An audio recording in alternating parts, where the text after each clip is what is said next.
amazônica.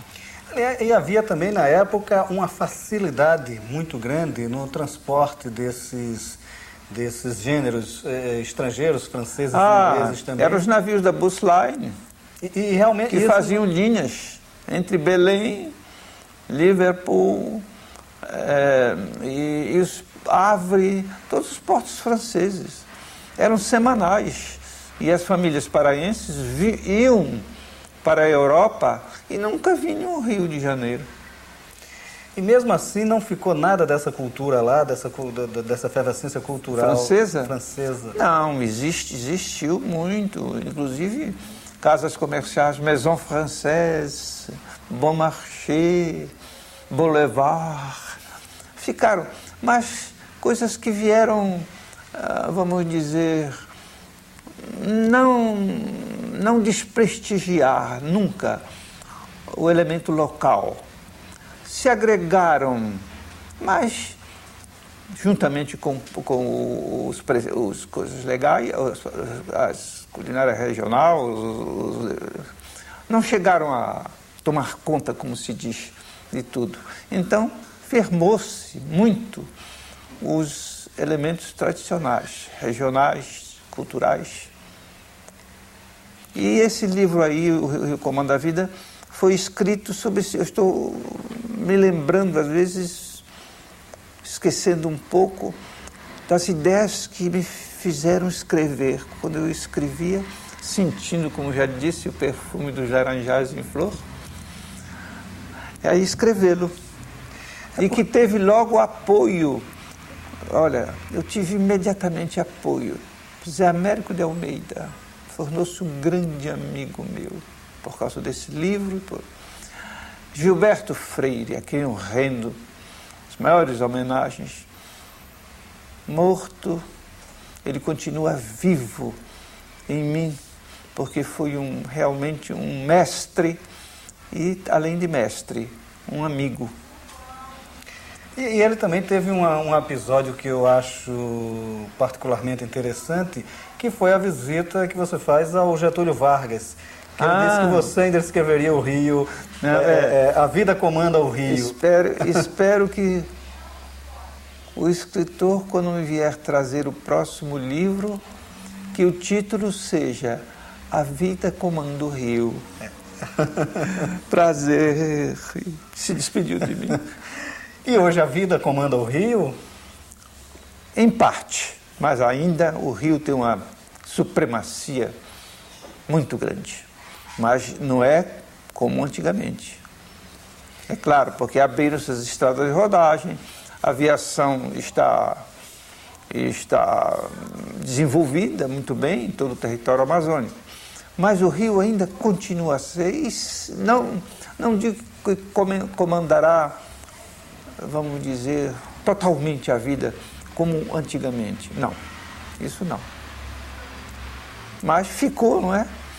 Eu, por exemplo, lembro-me que lá no Muru, quando eu foz do Muru, Rio Tarauacá, eu me lembro que quando chegava uma pessoa, onde é que você nasceu? Eu nasci no Muru. E depois não sei, eu fui trabalhar no Jordão. Eu caí doente no Acuraua. Tudo era em torno do rio, não se dizia em lugar tão, era o rio. Agora, é interessante que essa civilização fluvial que acaba surgindo na Amazônia, ela tem um aspecto interessantíssimo no Acre, porque o Acre ele nasce com essa migração pelos rios, né, com a expansão mas há um certo ressurgimento do Acre durante a Revolução Acreana, para a manutenção da coisa, e mais ainda em função dos soldados da borracha na guerra de 45. A importância desses soldados da borracha no Acre, professor, como é que ele foi? Foi fundamental? Deu algum alento àquela região? Como é que sim, já na Segunda Guerra Mundial, sim, houve uma grande migração.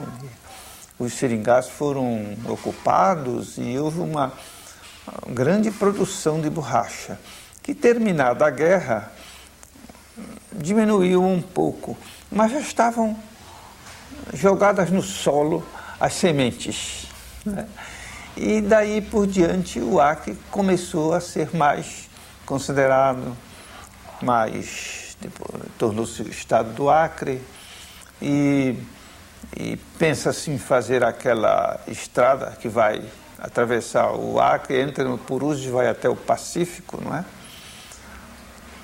Enfim, o Acre é um elemento hoje de grande projeção continental e, portanto, de projeção cultural. O Acre hoje ele tem uma posição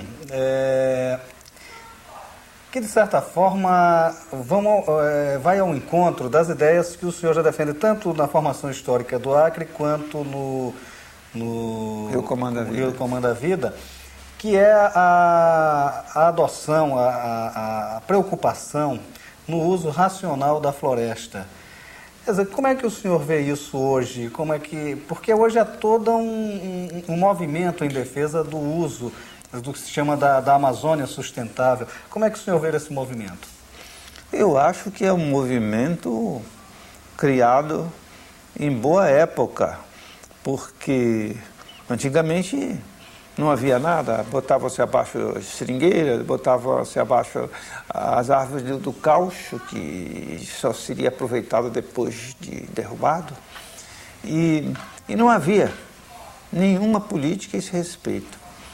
Hoje, naturalmente, inclusive o mundo todo está tomando medidas para proteger suas riquezas vegetais, o seu mundo vegetal. Eu acho que isso deve ir adiante e ser prestigiado por todos os brasileiros.